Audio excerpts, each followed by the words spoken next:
ओम नमः शिवाय। आप सभी को मेरा बहुत बहुत नमस्कार।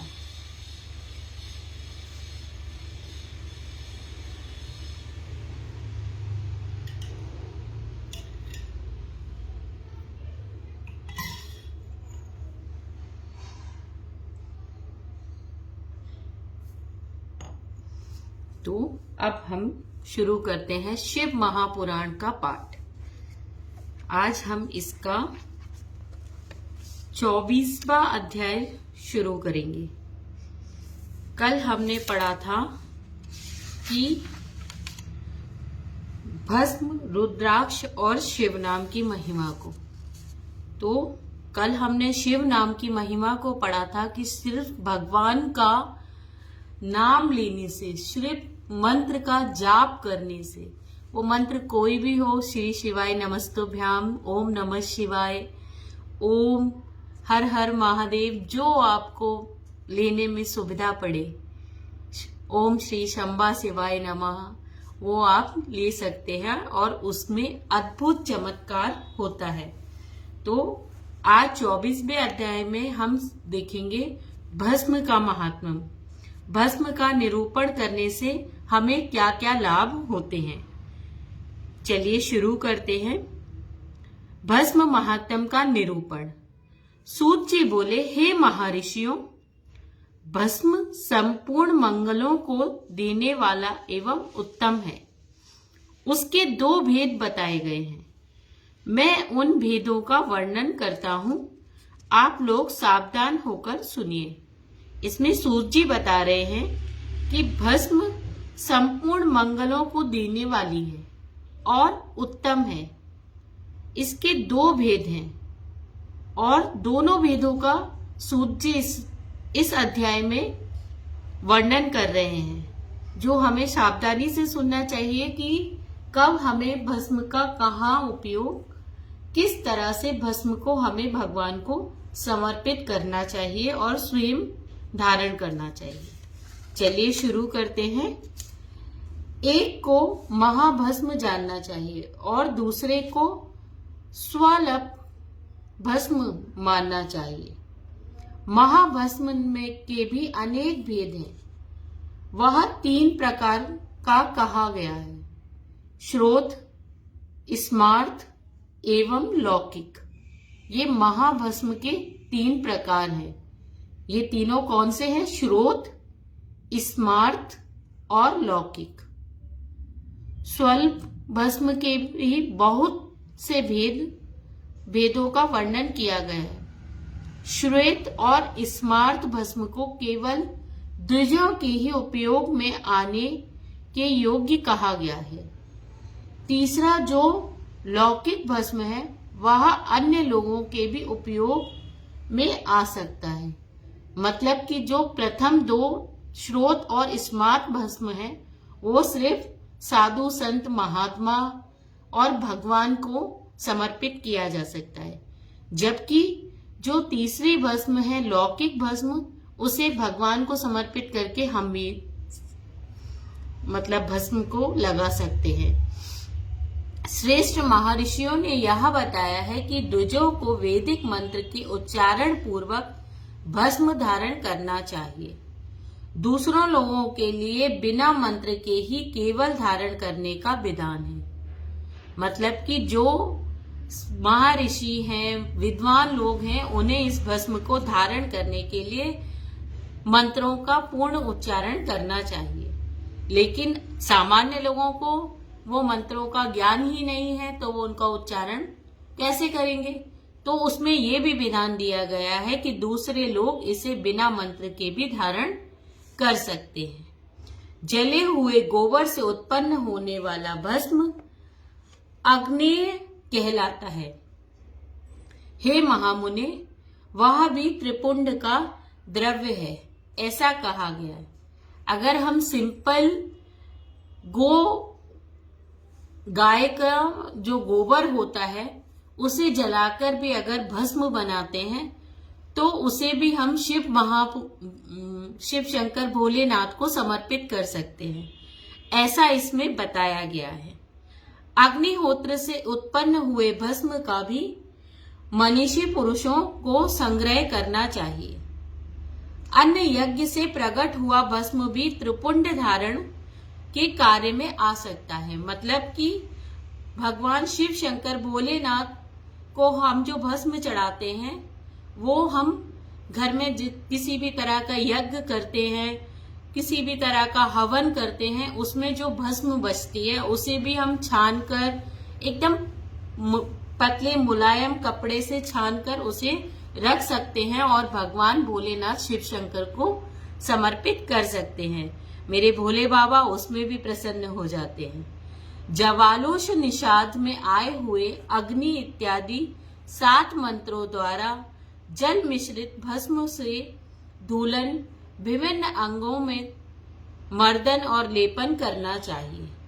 महर्षि जावाली ने सभी वर्णों और आश्रमों के लिए मंत्र से या बिना मंत्र के भी आदर पूर्वक से भस्म से त्रिपुंड लगाने की आवश्यकता बताई है।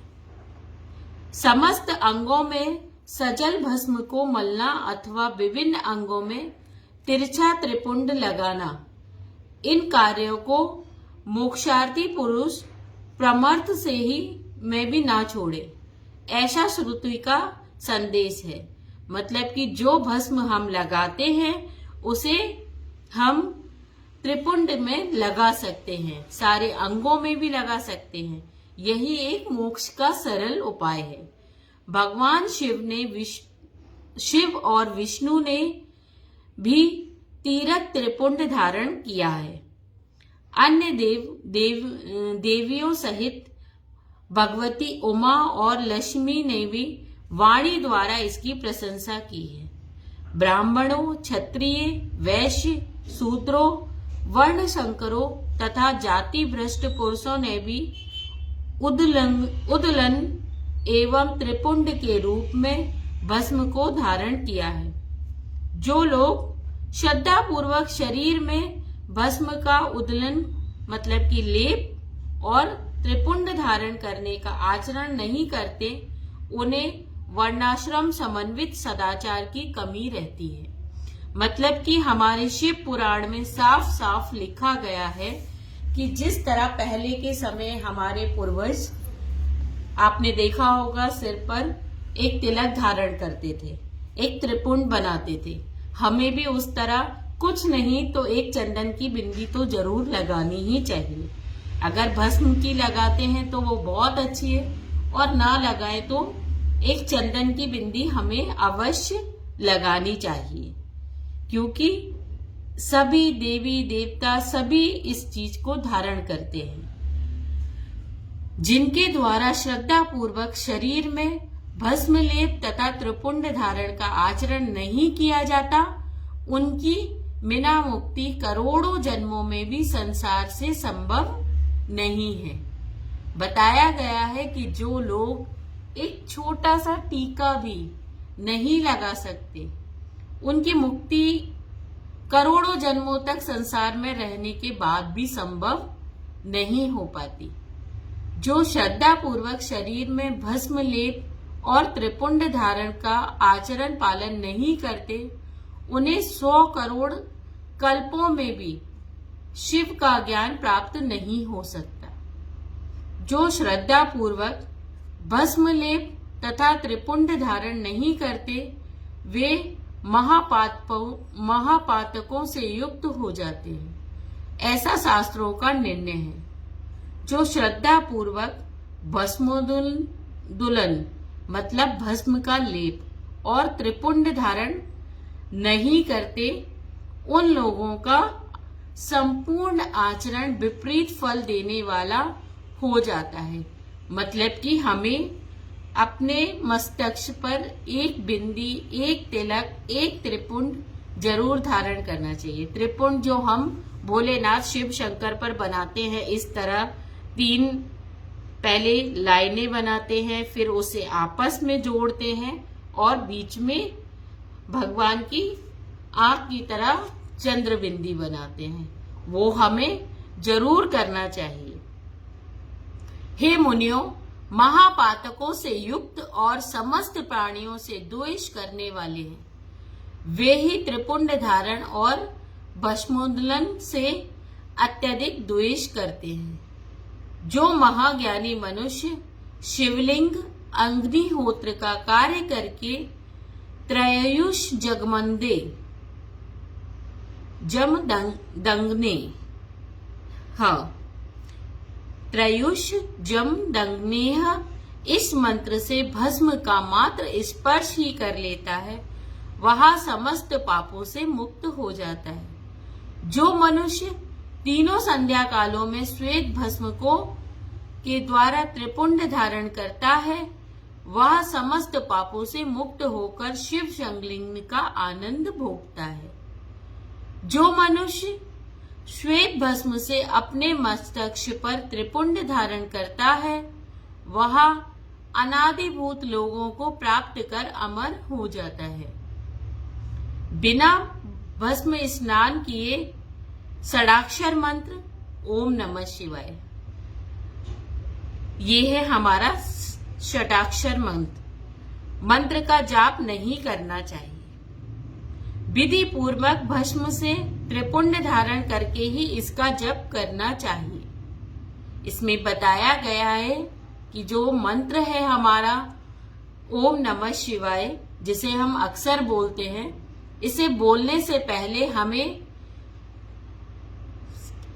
भस्म का एक छोटा सा तिलक, एक छोटा सा त्रिपुंड जो भी हम धारण कर सकते हैं वो हमें लगाना चाहिए। फिर ओम नमः शिवाय मंत्र का जाप करना चाहिए। इससे हमें हमारा मनवांछित फल मिलता है।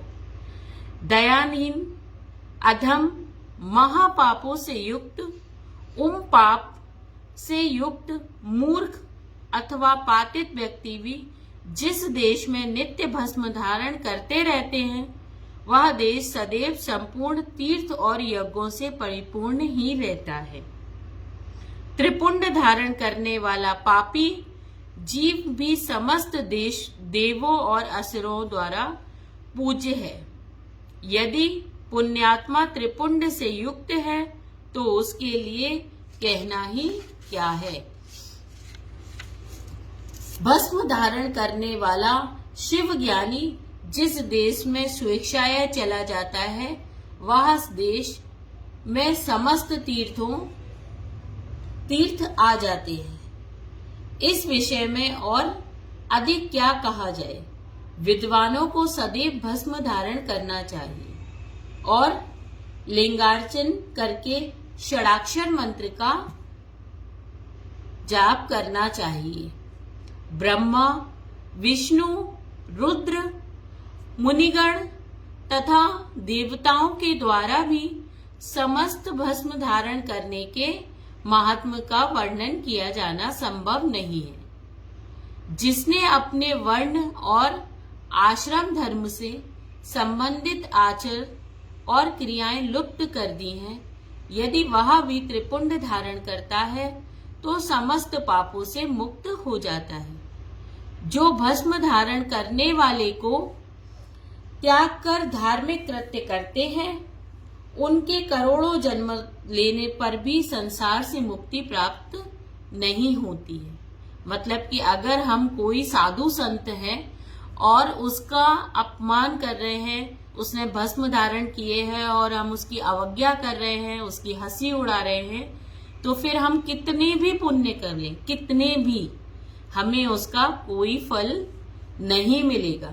करोड़ों जन्म तक हम पुण्य करते रहेंगे लेकिन हमें मुक्ति भी नहीं मिलेगी। जिस ब्राह्मण ने भस्म से अपने सिर पर त्रिपुंड धारण कर लिया है, वह मानो गुरु से सब कुछ पढ़ लिया है, सभी धार्मिक अनुष्ठान कर लिए हैं। जो मनुष्य भस्म धारण करने वाले को देखकर उसे न कष्ट देते हैं, वे निश्चय ही चांडाल्य से उत्पन्न हुए हैं। ऐसा विद्वानों को जानना चाहिए। भक्ति परायण ब्राह्मण और क्षत्रिय को मां नास्तों के तनाई, इस मंत्र से अभिमंत्रित भस्म को शास्त्र सम्मत कहे गए अंगों पर धारण करना चाहिए। वैश्य त्र्यंबकम यजामहे इस मंत्र से और शूद्र शिवाय नमः इस पंचाक्षर मंत्र से भस्म को अभिमंत्रित कर धारण करें। विधवा स्त्रियों को चाहिए कि वे भस्म धारण की विधि सूत्रों के समान ही कही गई है। मतलब जिस तरह शूद्र लोग शिवाय नमः का मंत्र करते हुए भस्म को लगाएं, ठीक उसी तरह अगर कोई विधवा स्त्री भी भस्म धारण करती है, उसका टीका भी लगाना चाहती है या त्रिपुंड बनाना चाहती है, तो उसे भी शिवाय नमः पंचाक्षर मंत्र से बोलते हुए भस्म को धारण करना चाहिए। 5 ब्रह्मादि मंत्रों से अभिमंत्रित भस्म के द्वारा गृहस्थ त्रिपुंड धारण करे। ब्रह्मचारी त्र्यंबकम यजामहे इस मंत्र से भस्म को अभिमंत्रित करके और वनप्रस्थी अघोर्याभ्यम इस मंत्र से भस्म को अभिमंत्रित करके त्रिपुंड धारण करते हैं। किंतु यदि प्रणव के मंत्र से भस्म को अभिमंत्रित त्रिपुंड धारण करे जो वर्णाश्रम धर्म से परे हैं, अथवा शिवो व्यम इस भावना से नित्य त्रिपुंड धारण करे, और जो शिवयोगी है वह ईशानः सर्व विद्यानाम इस भावना को करता हुआ त्रिपुंड को धारण करे। सभी वर्णों के द्वारा भस्म को धारण करने के इस उत्तम कार्य को नहीं छोड़ना चाहिए। अन्य जीवों को भी सदा भस्म को धारण करना चाहिए, ऐसा भगवान शिव का संदेश है। भस्म स्नान करने से जितने कण शरीर में प्रवेश करते हैं, उतने ही शिवलिंगों को धारक करने से अपने शरीर पर धारण करता है। ब्राह्मण, क्षत्रिय, वैश्य, शूद्र, वर्णशंकर, स्त्री, विधवा, बालक, पाखंडी, ब्रह्मचारी, गृहस्थ ये सभी भस्म के त्रिपुंड को धारण के प्रभाव के द्वारा मुक्त हो जाते हैं, इसमें संशय नहीं है। जैसे ज्ञानवश या अज्ञानवश धारण की गई अग्नि सबको समान रूप से जलाती है, वैसे ही ज्ञान या अज्ञानवश धारण किया हुआ भस्म भी समान रूप से सभी मनुष्यों को पवित्र करता है। भस्म और रुद्राक्ष धारण किए बिना जल अथवा अन्न को अंश मात्र भी नहीं खाना चाहिए। गृहस्थ, वनप्रस्थ, सन्यासी और वर्णशंकर जाति का व्यक्ति यदि भस्म और रुद्राक्ष धारण किए बिना भोजन करता है तो वह मात्र पाप ही खाता है और नरक को जाता है। ऐसे समय में उक्त वर्ण धर्म का वह व्यक्ति गायत्री मंत्र के जाप से या यति मतलब कि सन्यासी मुख प्रणव मंत्र से प्रायश्चित करके मुक्ति को प्राप्त कर सकता है। जो त्रिपुंड की निंदा करते हैं वे साक्षात शिव की निंदा करते हैं, और जो त्रिपुंड को धारण करते हैं वे साक्षात उन्हीं भोलेनाथ शिव शंकर शंभु को धारण करते हैं।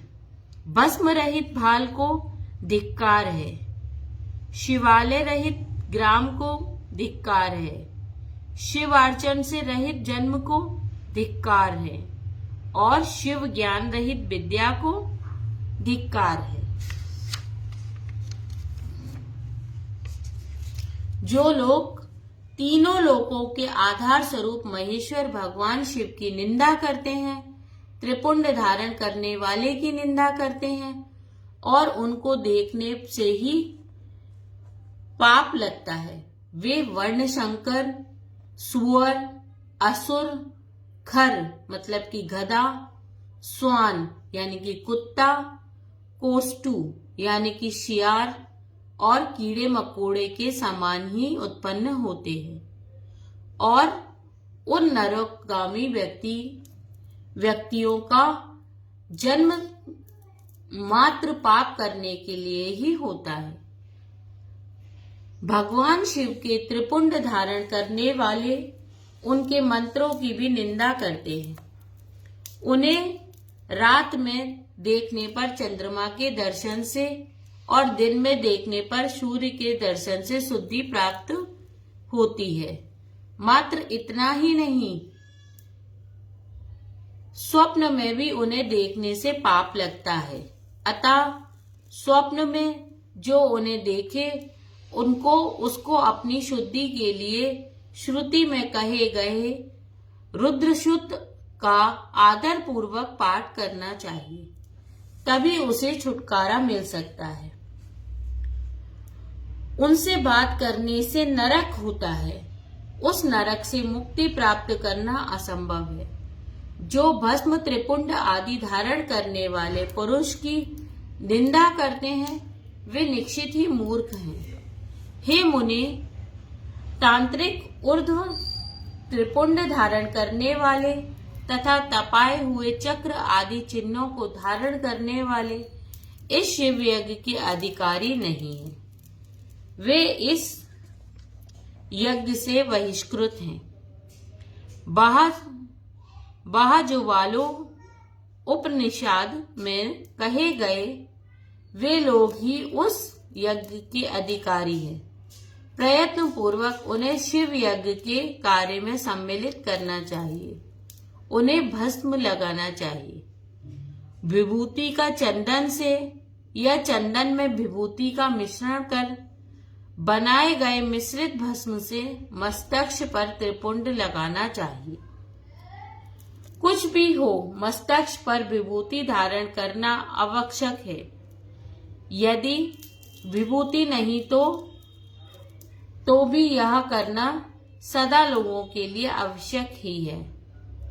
ब्रह्मचारिणी, साधवा, विधवा स्त्री और ब्राह्मण आदि दुजय को केश पर्यंत भस्म धारण करना चाहिए।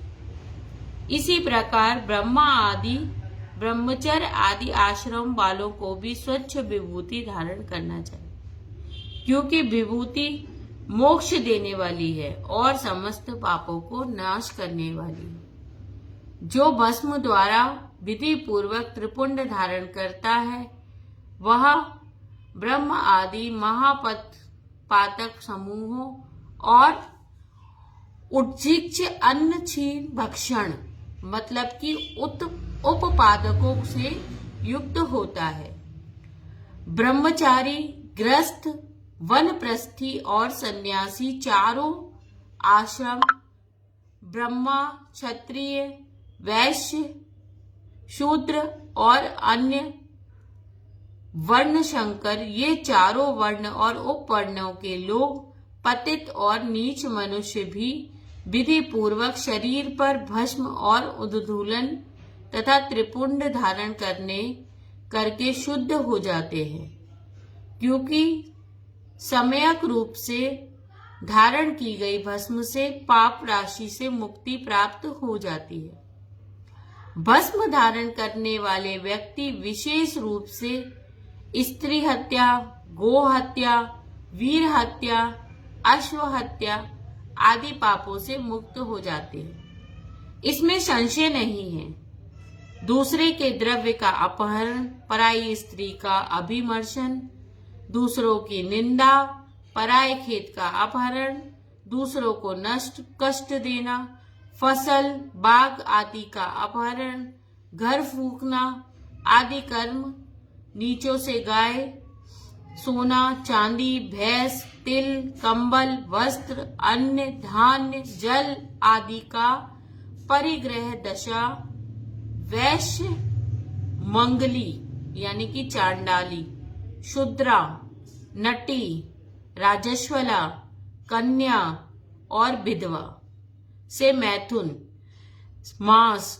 चर्म, रस, नमक का विग्रह, पैशून्य मतलब कि चुगली, अस्पष्ट बात, असत्य गवाही आदि देना, इस प्रकार से अन्य असंख्य विभिन्न प्रकार के पाप त्रिपुंड करने से प्रभाव से तत्काल नष्ट हो जाते हैं। मतलब कि अगर हम किसी भी तरह का पाप कर रहे हैं, झूठ बोल रहे हैं, गाय भैंसों को मार रहे हैं, निर्जीव जानवरों को परेशान कर रहे हैं, किसी भी तरह की कन्या हुई, रजस्वला स्त्री उस समय किस घर के सामान को छू लेती है, या हम कन्याओं को, बालिकाओं को गलत निगाह से देख रहे हैं, कोई भी पाप अगर हम कर रहे हैं, लोगों की चुगली कर रहे हैं, आपस में किसी की भलाई बुराई कर रहे हैं, कोई भी पाप अगर हम कर रहे हैं, किसी से झूठ बोल रहे हैं, तो अगर हम त्रिपुंड धारण करते हैं तो हमारा वो पाप तुरंत नष्ट हो जाता है। ऐसा इस शिव पुराण में लिखा हुआ है। भगवान शिव के द्रव्य का अपहरण और जहां कहीं शिव की निंदा करने वाला, शिव के भक्तों की निंदा करने वाला व्यक्ति प्रायश्चित करने पर भी शुद्ध नहीं होता। जिसने शरीर पर रुद्राक्ष और मस्तक पर त्रिपुंड धारण किया है, ऐसा मनुष्य यदि चांडाल्य भी है तो वह सभी वर्णों में श्रेष्ठ और संपूज्य है। जो भस्म पर त्रिपुंड धारण करता है वह इस संसार में जितने भी तीर्थ हैं और गंगा आदि जितनी भी नदियां हैं, उन सब के स्नान किए हुए के समान फल को प्राप्त करता है। मतलब कि अगर हम सिर्फ भस्म का त्रिपुंड धारण करते हैं, त्रिपुंड नहीं लगा सकते, एक छोटी सी बिंदी लगा सकते हैं बीचा बीच में यहाँ पर, तो भले ही हम कहीं तीर्थ पे ना गए हों, किसी देवी देवता की हमने पूजा ना की हो, बहुत श्रद्धा से उसकी अर्चना ना की हो, गंगा जी में स्नान ना किया हो, फिर भी हमको सभी तीर्थ और गंगा जी में स्नान करने के बराबर फल की प्राप्ति सिर्फ त्रिपुंड लगाने से प्राप्त हो जाती है। पंचाक्षर मंत्र से लेकर 7 करोड़ महामंत्र, अन्य करोड़ों मंत्र शिव कैवल्य को प्रदान करने वाले हैं। हे मुने, हे विष्णु, अन्य मंत्र को, हे मुने, विष्णु आदि देवताओं अन्य जो मंत्र हैं वे सभी सुखों की देने वाले हैं। जो त्रिपुंड धारण करता है उसे वश में वे सब मंत्र स्वतः ही हो जाते हैं। त्रिपुंड धारण करने वाला मनुष्य अपने वश और गोत्र से उत्पन्न हजारों पूर्वजों का और भविष्य से उत्पन्न होने वाले हजारों संतानों का उद्धार करता है। जो त्रिपुंड धारण करता है उसे इस लोक में रोग रहित दीर्घायु प्राप्त होती है और वह मनुष्य संपूर्ण सुख पूर्वक ही मृत्यु को प्राप्त करता है।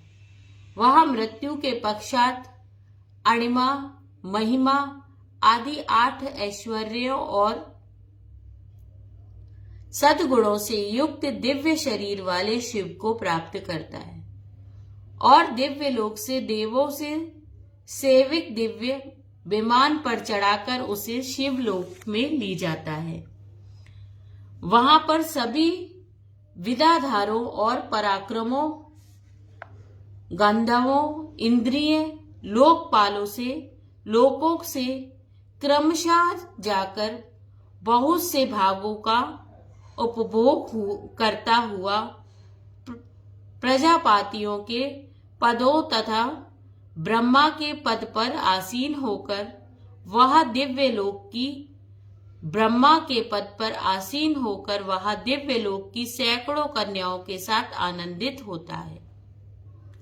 वह उस लोक में ब्रह्मा की आयु के बराबर आयु को प्राप्त कर अनेक सुखों को भोग कर विष्णु लोक को जाता है और ब्रह्मा के 100 वर्षों तक सुखों भोग कर भोगों को प्राप्त करता है।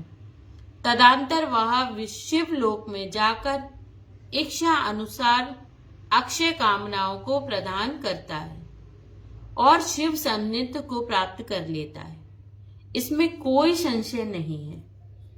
सभी उपनिदेशों के सार को बार बार सम्यक रूप से देखकर यही निर्णय लिया गया है कि त्रिपुंड को धारण करना परम श्रेष्ठ है।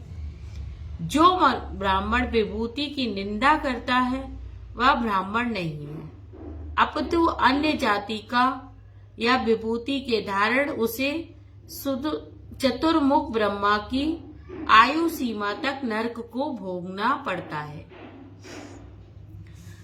श्राद्ध, यज्ञ, जप, होम, बलि, वैश्य देव तथा देव पूजन के समय जो पूतात्मा मनुष्य त्रिपुंड धारण करता है वह मृत्यु को भी जीत लेता है। मल त्याग करने पर शुद्धि के लिए जल स्नान किया जाता है। भस्म स्नान करने पर सदा पवित्रता आती है। मंत्र स्नान पाप का हरण करता है और ज्ञान रूपी जल में अवगाहन करने पर परम पद की प्राप्ति होती है। समस्त तीर्थ में स्नान करने से जो पुण्य और फल प्राप्त होता है वह फल भस्म स्नान करने वाले को प्राप्त हो जाता है। भस्म स्नान ही परम श्रेष्ठ तीर्थ है जो प्रतिदिन गंगा स्नान के समान है। भस्म तो भस्म रूपी साक्षात शिव है जो त्रिलोक को पवित्र करने वाला है। बिना त्रिपुंड धारण किए हुए जो ब्राह्मण स्नान, ध्यान, दान और जप आदि अनुष्ठान कर्म कराता है वह ना तो स्नान है, ना ध्यान है, ना दान है, ना जप है, अन्य अनुष्ठित कर्म ही है। वन्यप्रस्थ, कन्या, दीक्षा रहित मनुष्य को मध्याह्न के पूर्व ही जल से युक्त त्रिपुंड धारण करना चाहिए, किंतु मध्याह्न के पश्चात जल रहित भस्म से त्रिपुंड धारण करना उचित है।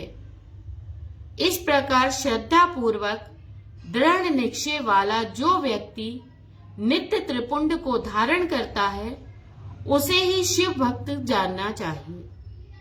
उसी को भक्ति और मुक्ति भी प्राप्त होती है। जिसके अंग पर प्रचुर पुण्य देने वाला एक भी रुद्राक्ष नहीं है वह त्रिपुंड से भी रहित है। उसका जन्म लेना ही व्यर्थ है।